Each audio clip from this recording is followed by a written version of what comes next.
Lots of room. He's 40. Like a rocket. Look at JT go. Breaks a tackle. He's 20. He's 10. He's touchdown. Here's a long run.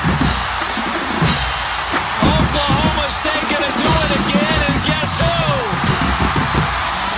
Big O to the house. Milroe gonna run it again. Got a lane. Kicked in the turbo. Milroe. Goodbye. Touchdown, Bama. Pump fake. Cook. End zone. Caught. Touchdown. Luther Burden the third.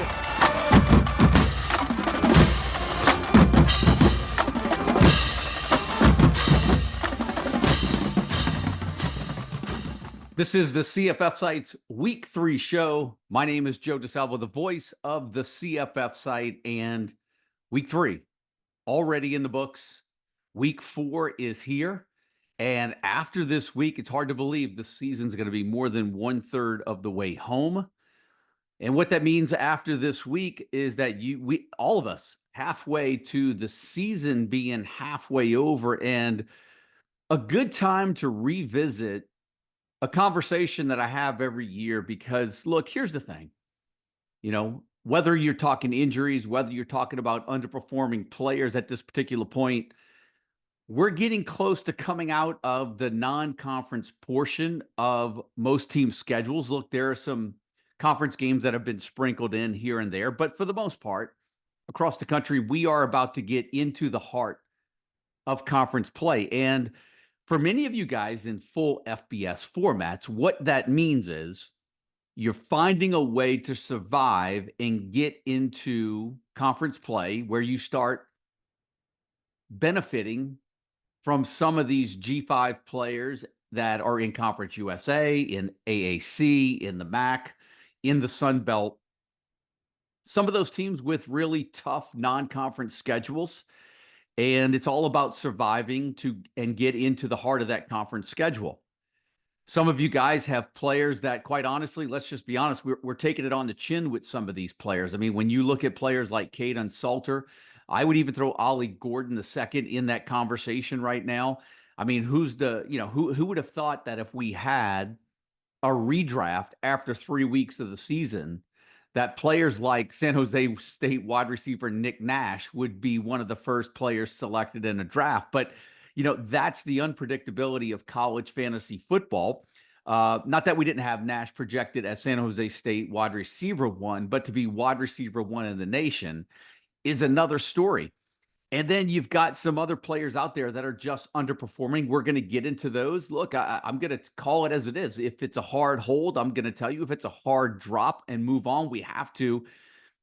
But that's the one great thing about college fantasy football. And I say it every year when we're talking about college fantasy football compared to some of you guys that play a lot of NFL fantasy. If you swing and miss on your first two picks in your NFL fantasy draft, chances are you're going to be down at the bottom of the standings. But in college fantasy football, because of that wonderful thing called the waiver wire, you have a chance to redeem yourself even if you lose a player or two, or you swing and miss on a player or two. That's why you swing for the fences in college fantasy football, and you go for the Ashton Genties, which one of the players, he is one of the players that's paying dividends. I'm tied with 9 touchdowns, leading the country, and he's only done it in 2 games. And I touched on him last week. Boise State had a bye this past week, so not really much to go into with Ashton Genty this week, but I did mention the byes.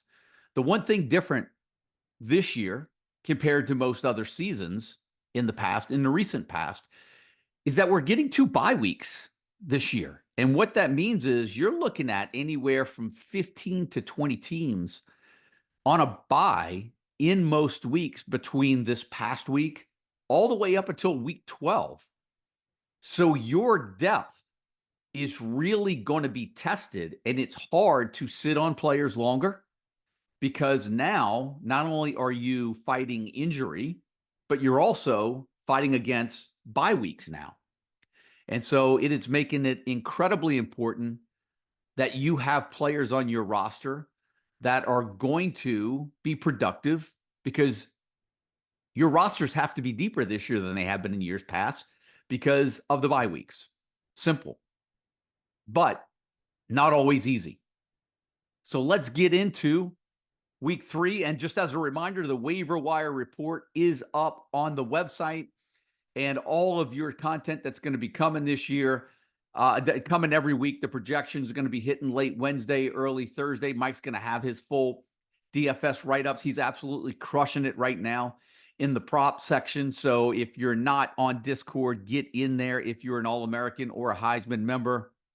But, I also draw a lot of inspiration of where I'm going on this show, because I do, believe it or not, I do not post as much in Discord, but I see every post that goes in there. And I like to engage what is going on in the Discord as to kind of fuel the content that I'm going to be talking about on the show. And occasionally I got to jump in there to put out some fires, because there's a lot of, sometimes there's a lot of emotion that goes on in that Discord, and I get it. College fantasy football, if you're as passionate about it as you are about college football, the blood boils and emotions can run high, and that's part of it. So, if you have some things that you want to spill out on Discord, go ahead and do it. I'm good with it. Just do it in consideration of others. Be respectful.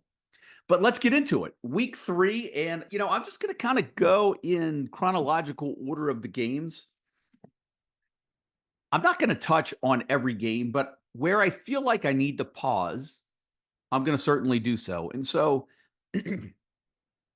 as we start out the week, we had the Thursday matchup with Arizona State and Texas State. And I just want to stop right there, because Jordan McLeod is who we thought he was. Looks like it's going to be a great fantasy asset all the way through. The jury's still out on Ismail Mahdi and Joey Hobart, but I still got faith, still got conference games coming. Those players to me are definitely a hold. And then you've got UNLV, who is, they're picking up where they left off from last year. I think when you look at quarterback Matthew Sluka, the transfer that came in, he's giving you the value, what you thought he would give you when he came in as the starting quarterback for UNLV. But let's talk about Ricky White III, because he was one of the top-rated receivers going into the season. A 3-catch, 4-yard performance against Kansas, a 2-catch, 11-yard performance against Houston, and really the only outing that he's had so far has been a 5-catch, 111-yard, 3 TD game against FCS Utah Tech. I think you're going to be okay with Ricky White. I will say this, absolutely brutal that he hasn't given you anything of 2 or 3 games.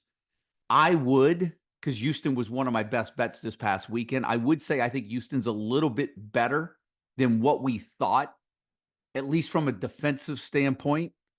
And I think Kansas is okay too, when you compare Kansas to a UNLV. But I think as UNLV gets into that Mountain West schedule, I think they'll be okay. The question I have now with Ricky White III, after seeing 3 games for UNLV, is will he be consistent? He's definitely a hard hold. I think you're going to be okay. The question is whether or not that consistency is going to be there. We'll find out. And I think that's the theme for a lot of players moving forward. It's the biggest challenge in college fantasy football, and just fantasy football in general, is really hitting on the consistent players. Now, let's go to Kansas State. They had that big win Friday night against Arizona, and I want to touch on DJ Giddens, because I think at this point through the season, I would have predicted DJ Giddens would have had more than 2 touchdowns. I still think you're okay. Because here's the other thing. Avery Johnson's got 2 touchdown passes in each game so far, but we haven't really seen Avery Johnson do anything on the ground. I think you have to feel good from that regards if you're fantasy owners of DJ Giddens, or maybe if you have Dylan Edwards in some really deep leagues. I think DJ Giddens for you is going to be a consistent option, because he is going to get touches consistently game in and game out. Now, North Texas quarterback Chandler Morris, let's go there. They got absolutely drummed by Texas Tech, 66-21. I know there was a lot of mumbling and grumbling in the Discord.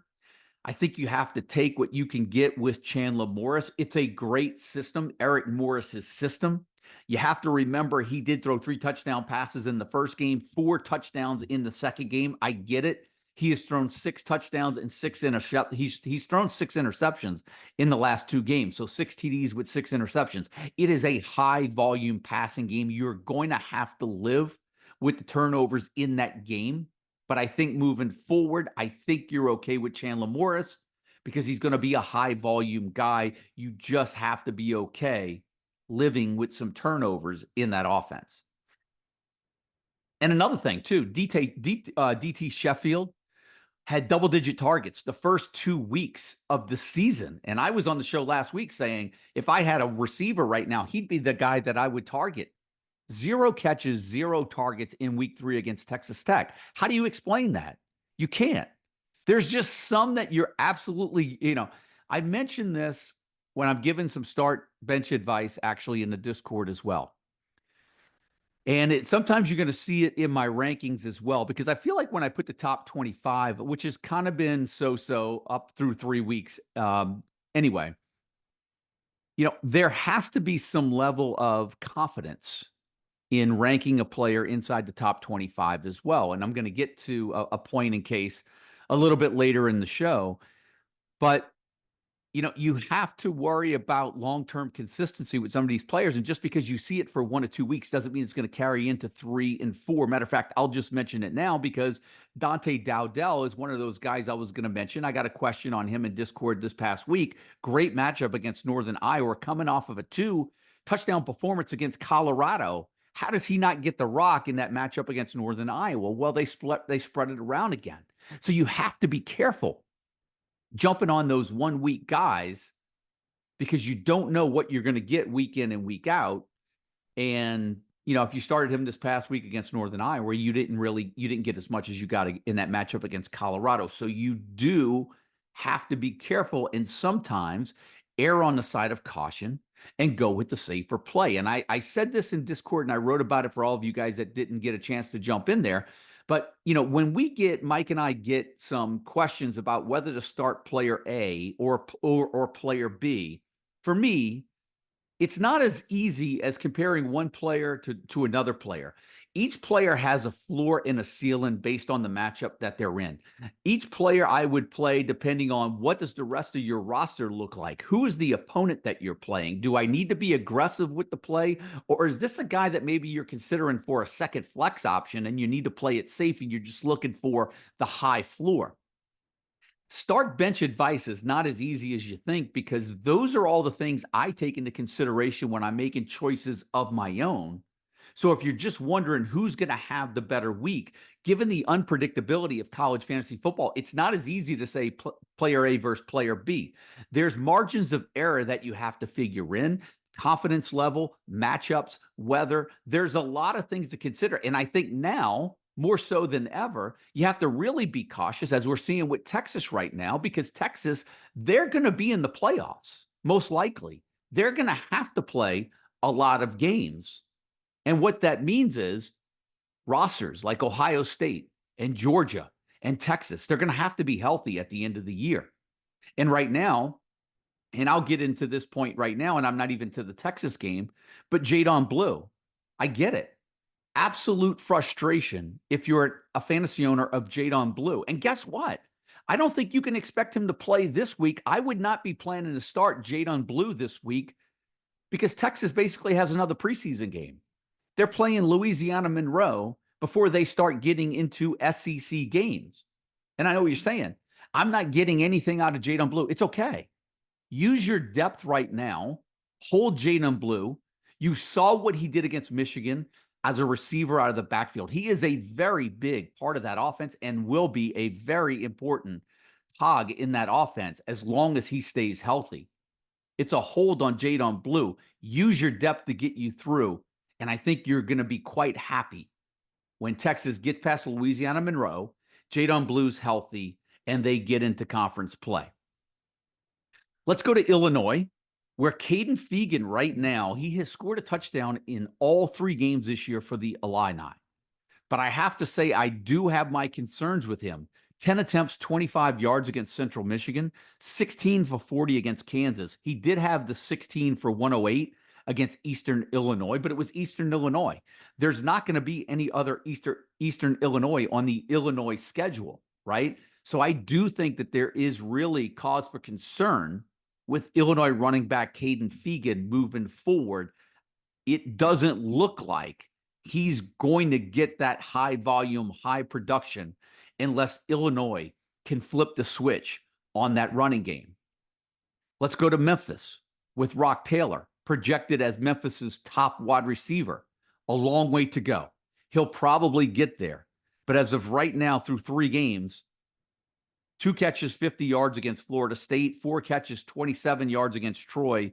And again, 5 for 87 against North Alabama, right? Again, best game against an FCS opponent, 2 FBS opponents, 6 catches, 77 yards.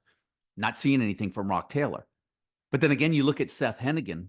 Through 3 games, he's only accounted for 5 touchdowns. They've all been passing. Last year, he accounted for 32, right? They did play Florida State. They did play Troy, 2 respectable defenses. But I still think Memphis's offense's better days are ahead of them. But as of right now, fantasy owners of Rock Taylor, if you're on the fence, I get it. Right now, tight end Anthony Lamphere is their best fantasy receiver right now. He's outpointed every receiver on the roster. And if you wanted to move off of Rock Taylor because you needed to make a move, because you need some production from receiver, I think you have to do it. Green light, do it. Now, here's what I would tell you about college fantasy football, especially if you guys are new or in your first couple of years. Sometimes you're going to move off of a player too soon, and he's going to blow off. He's going to blow up later in the season. But for immediate success, remember, you cannot get into the fantasy playoffs unless you win early and through the middle parts of the season to give you a chance to get into the playoffs later on in the year. And if that means moving off of a player like Rock Taylor after week 3 because he hasn't been productive for you, you have to go ahead and do it. As long as you're okay with somebody scooping him up off the waiver wire 2 weeks later because he's starting to blow up. It's the chances you have to take to move on production now in college. And it's why we love the college fantasy football game, because you can move off of players, and sometimes you move too soon and sometimes you move too late. And sometimes when you move too soon, you fear losing them, blowing up later on another owner's roster, but you have to make a move to put yourself in position and to make a move up the standings. So I get it. Michigan's defensive special teams, let me just touch that because, look, I had them as my top-ranked defense last year. I just thought with the way that Arkansas State moves it around, plays at a faster pace, it presented a lot of opportunities for Michigan. Gave up 3 points in the last 5.5 minutes. They gave up 2 garbage touchdowns, so that one was on me. Apologize for that one. But let's go over to Oklahoma State. And for as much as I love Big O, Ollie Gordon II, there is concern for me within the running game at Oklahoma State. And let me tell you what I found over the first 3 weeks of the schedule. Against South Dakota State, that running game averaged 3.3 yards per carry. In week 2, against Arkansas, they averaged 2.3 yards per carry. And this past week against Tulsa, 3.7 yards per carry. That's not going to cut it. That's a very, very concerning statistic if I'm a fantasy owner of Ollie Gordon, and it doesn't help that they threw a 1-yard touchdown pass to Brennan Presley. Got to keep that ball on the ground, pound the rock around the goal line for Ollie Gordon to make good. But let's see if they can turn things around. That's a really, really troubling statistic for me from that Oklahoma State running game. Jalen Milroe. I just want to touch on him because Jalen Milroe was one of those guys whose projections and rankings I just felt were too low at the beginning of the year. And I wish I'd have stuck with my gut feeling and just went all in on Jalen Milroe. I have a bunch of shares of him because there was just I couldn't pass on him in that Kalen DeBoer offense. I just wish I would have ranked him higher. Coulda, woulda, sugar. I mean, he's still a top 5 quarterback for me, but man, just looks absolutely golden in that Alabama offense. I actually thought that a road trip to Wisconsin could be a little troubling, but man, they had no problems whatsoever.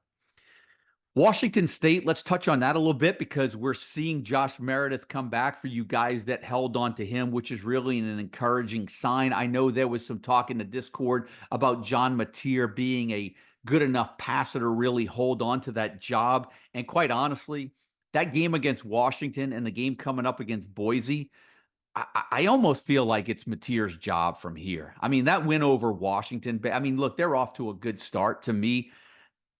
I think, and I'll touch on this as well and skip forward, but like when you look at places like Hawaii, where you've got Timmy Chang, I think really has to be, there has to be concern about that coaching staff and what they're doing when you've got Braden Shager in that offense completing 53.4% of his passes. Pofel Ashlock, the top receiver on that offense, and certainly a fantasy asset, there's concern because he's almost had, his completion rate is barely over 50%. He's only catching about 50% of the targets thrown his way, and Shager's only completing 53.4% of his passes. That's a major concern for that Hawaii offense. Now, over on the Washington State side, that 55-60% completion percentage isn't bad because you're getting a lot of yards per attempt out of Mateer, and he's doing tremendous damage on the ground. That's really affecting the game in a positive way for the Cougars offense. So that's a case where the completion percentage is being overshadowed by the big play potential of the personnel in that offense. Whereas on the flip side, you look at somebody like Brendan Shager over at Hawaii, and you're like, 53.4% out of that air raid offense isn't going to cut it at Hawaii. And I just don't have any confidence in him as a quarterback moving forward, even though I like Ashlock as a receiver. Minnesota, I think you have to, and I touched on this last week, I think you have to feel really good about Darius Taylor even being used out of the backfield now as a receiver, for, especially in PPR leagues. That's a really good sign for an owner of Darius Taylor. Let's go to Pitt, where Pitt to me has just been a surprise. Eli Holstein, that quarterback, the transfer from Bama, has just been,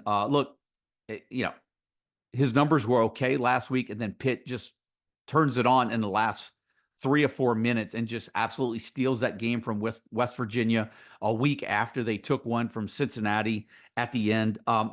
Desmond Reed, the running back, as long as he's healthy, I think he got dinged up. He wasn't on the field for the final drive of the game, so we do have to keep tabs on him going into this week. When I look at that Pitt schedule, Youngstown State, UNC, Cal, Syracuse, SMU, UVA coming up, that's really promising. I think the only way I think the only concern with Pitt is when you get to the end of the year and they get Clemson at Louisville at BC to close things out. But that Pitt offense really has a chance to pull you through this year in your season.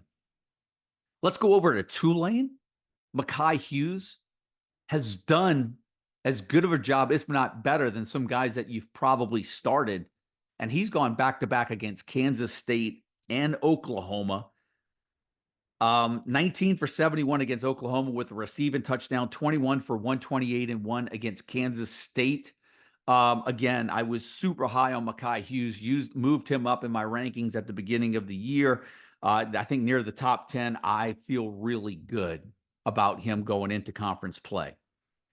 Iowa running back Caleb Johnson, 2 rushing touchdowns in 3 consecutive weeks, high volumes, has totaled 50 rushing attempts in the last 2 games, 187 yards against Iowa State, 173 against Troy.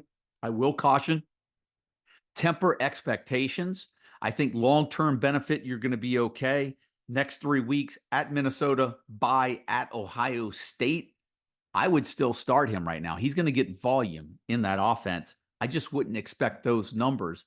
But much like Mekhi Hughes, I think you're going to be okay starting Caleb Johnson in some of those matchups.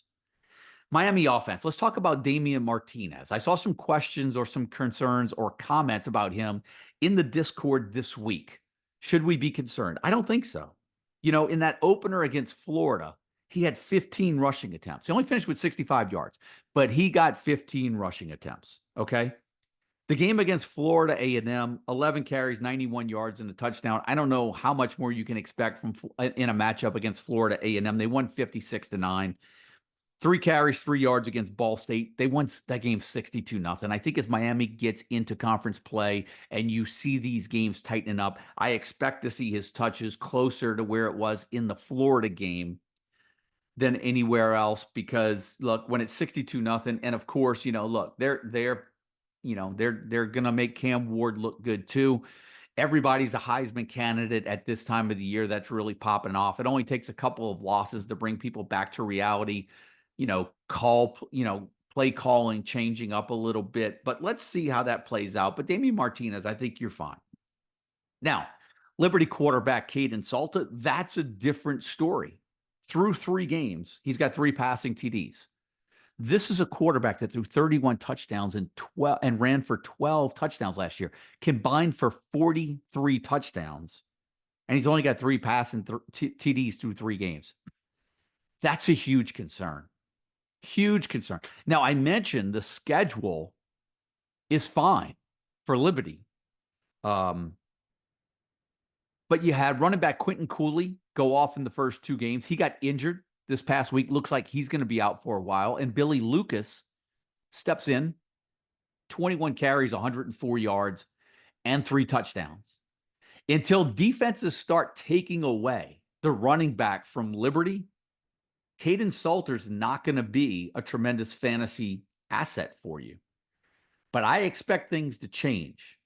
Liberty has had success on the ground with the running back in 3 consecutive games and has really kind of controlled some things offensively. It's only a matter of time before they kind of take that away and make Kaidon Salter hurt them. But there are concerns. Only 3 touchdowns through 3 games. I get the frustration. I just don't know at this point how you move off of Kaidon Salter right now. North Carolina, Omarion Hampton did what I thought he was going to do the week before against Charlotte. He blew up this past week. They have another nice matchup coming up this week. It'd be interesting to see how that happens. I think Jacoby Criswell is going to be the North Carolina starting quarterback. I think they're going to have a changing of the guard there. And let's go to Ole Miss, where Henry Parrish, 4 touchdowns last year. We know that Ole Miss loaded up in the transfer portal. We also know that they had Bentley in the backfield. They bring in Rashad Amos from Miami of Ohio. And there was a lot of mouths to feed. And the question is one guy going to be the main back? And then there was the thought after the first game of the year that Jackson Dart, go get the Heisman. They're going to give him every carry around the goal line. So Henry Parrish follows up his 14-carry, 168-yard, 4 TD performance in week 2 with 23 carries for 148 yards and 2 TDs in week 3 against Wake Forest. And I have to tell you, he looks the real deal. That might be between Jackson Dart, receiver Trey Harris, and running back Henry Parrish. That may be the best fantasy trio in the nation if Parrish has that running back 1 position on lock, which he seemingly does.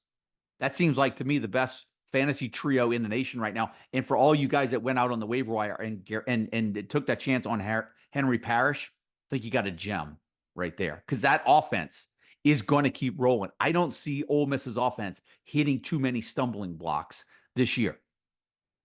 South Florida quarterback Byron Brown finally got things going this past week against Southern Miss. I still feel he left some fantasy points out there on the field. I don't think he hit the 30-point mark, and I was really hoping that he'd get over that for you guys. I already mentioned how golden that schedule looks at the end of the year. You do have to survive this week, though. It'll be interesting to see if he can do anything. South Florida gets Miami at home this weekend, but you still have to temper expectations for Byron Brown for another week or two, because I think they have a bye coming up. But, man, if you're holding on with Byron Brown the way that he's performed through, the first 3-4 weeks of the season, I really think he's the guy that's going to blow up over the last 7 weeks when I look at that schedule. I touched on Hawaii, Braden Shager. I touched on San Jose State, Nick Nash, leads the nation, 34 catches, 485 yards, and 6 touchdowns. His targets are through the roof. There's no reason to believe that that offense is going to slow down. Remember, Nick Nash just a couple of years ago was playing quarterback at San Jose State. Just an absolute tremendous story. Good to see him playing really well. And right now, just the best fantasy receiver in the nation. That's a good story. I really like that. Touched on Jaydon Blue in that situation with Texas basically having another preseason game. Nebraska running back Dante Dowdell touched on that one as well. 2 more players to touch on really, and just Maryland wide receiver Ty Felton. I mean, what a start to the season for him. 9, 117-1, 11, 152-1, and 7, 178-2 to start off the year. And you say, it's Maryland and it's the Big Ten. I looked at the schedule. I don't think it's too daunting. I think the schedule looks really good. I think you're going to get some consistent long-term success from wide receiver Ty Felton, and he's going to potential top 10 receiver this year easy right now. And the pace he's on is certainly doing that. And then we'll just touch off, we'll finish off the show talking about Tennessee. Because right now, and I'm glad because just about every draft I have Dylan Sampson. That's one that I've absolutely hit out of the park. 9 touchdowns, which ties him with RJ Harvey, who we did shy away on because of the incoming Penny Boone transfer. And shame on us because RJ Harvey, Dylan Sampson, and Ashton Jeanty are tied with 9 touchdowns. That leads the FBS. Genty's only done it in 2 games. But Dylan Sampson has more rushing touchdowns than Nico has total touchdowns accounted for this year, passing or rushing. And I don't really see where things are going to change and slow down for him. So Dylan Sampson, RJ Harvey, Ashton Jeanty right now, 9 touchdowns apiece. Those guys look like they're just going to keep rolling in those offenses. UCF in the Big 12, Tennessee in the SEC, and Boise State in the Mountain West Conference. Those 3 backs right now, man, if you've got 2 of those 3 on your roster, wow, fantastic. So that's really my reaction coming out of week 3. Week 4 is a really, really big week for a lot of fantasy owners, and here's why. You're holding on. Some of you guys are looking to stay in contention. You've had some swing and misses, and you're rebuilding your roster. That's the great thing about college fantasy football. You get a chance to really recalibrate and rebuild your roster through the waiver wire. For some of you guys that have kind of started off slow, are holding on. Some of your players, especially the ones in full FBS leagues, about to hit the heart of conference where this Maction and Sun Belt and Conference USA players really start to take off. I mean, look, I didn't even get to Western Kentucky where Veltkamp has taken over as a starting quarterback. They looked like a different offense, Western Kentucky did, in week 3 compared to when they had TJ Finley at quarterback. So we'll see if that makes a difference for that Western Kentucky offense to take it to another level. But another example of you're just waiting for the matchups to really work themselves out, get into the heart of conference play. And for you guys sitting on those P5 players, maybe that's on a Texas, you've got Jaydon Blue, you're waiting for him to heal up, get into play where they need him every that they're going to need him every week. And for some of those guys that, maybe you're holding on to a Marquez Cooper for San Diego State, you've got a Braden Sloan and you're hoping to see his utilization in MAC play. You're almost there. Holding out hope. Week 4 is here. It's a turning point of the season. Conference games are almost there. Across the board in the nation. Heavy bye weeks. You're doing more to be strategic with your roster this year than we have done in recent years. But that's what it's about. Strategy and passion will get you through, and we'll find the success in college fantasy football. So hold tight. So that does it for the week 3 show. I'm going to see you guys in week 4. Good luck to everybody this week. The projections, the DFS write-ups, everything is coming. at the end of the week. Till then, see you guys.